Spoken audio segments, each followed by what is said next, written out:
लगातार बारिश की वजह से अब मकान धराशायी होने लगे हैं। कहीं दीवार गिरने से लोगों की मौत हो रही है तो कहीं मकान गिरने से लोग मलबे में दब रहे हैं। यही नहीं, भारी बारिश की वजह से घर की छत गिरने से भी मौत की खबर सामने आई।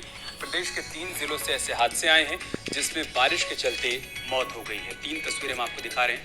दीवार गिरने से मौत की बात सामने आई सीतापुर से। इटावा में भी दर्दनाक हादसा हुआ है। मकान गिरने से यहाँ पर कुछ लोग घायल हो गए हैं। दूसरी तरफ एटा में लेंटर गिरने की खबर सामने आई जिससे मौत की बात भी सामने आ रही है।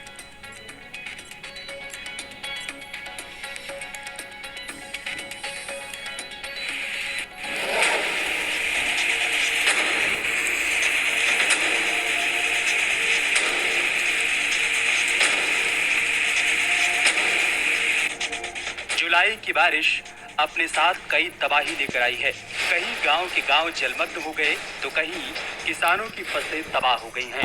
वहीं अब बारिश के साइड इफेक्ट जानलेवा साबित हो रहे हैं। आप 3 तस्वीरें देख रहे हैं। सीतापुर में बारिश के कारण दीवार गिरने से 7 लोगों की मौत हो गई। वहीं इटावा में मकान गिरने से 2 लोग घायल हो गए।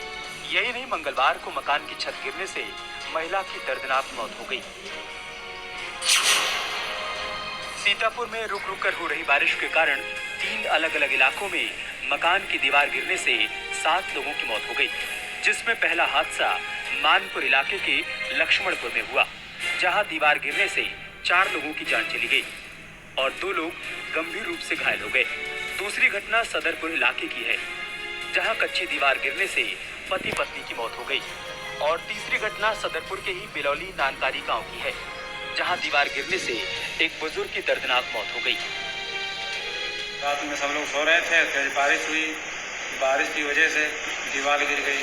दीवार में ये जो बेटी है, ये मेरी बहन और 4 लोग सो रहे थे और एक ही लड़की थी। 5-6 लोग सो रहे थे और जहाँ दीवार गिरी, दीवार के गिरने के बाद जब आवाज़ हुई सब लोग इकट्ठा हुए, फिर खोद के निकाले तो ये 2 लोग निकाले, 4 लोगों निकाले, वो एक्सपायर हो गए और उनको इमरजेंसी में फिलहाल एडमिट कर दिया गया है और ये लक्ष्मणपुर गांव की थाना मानपुर की रहने वाली है। अब उसकी क्या हालत है?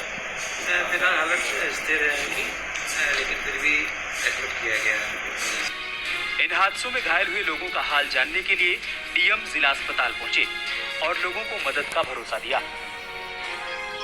विगत रात्रि जनपद सीतापुर में हो रही भारी बारिश के कारण 3 स्थलों पर 7 व्यक्तियों की मृत्यु मकान या दीवार गिरने से हुई है। 2 व्यक्ति घायल हैं, उनका इलाज जनपद के अस्पताल में हो रहा है। 1 व्यक्ति डिस्चार्ज हो चुके हैं और 1 की स्थिति सामान्य है। जो मृतक हैं उनके परिजनों को बेहतर सहायता दिए जाने की कार्यवाही करती है।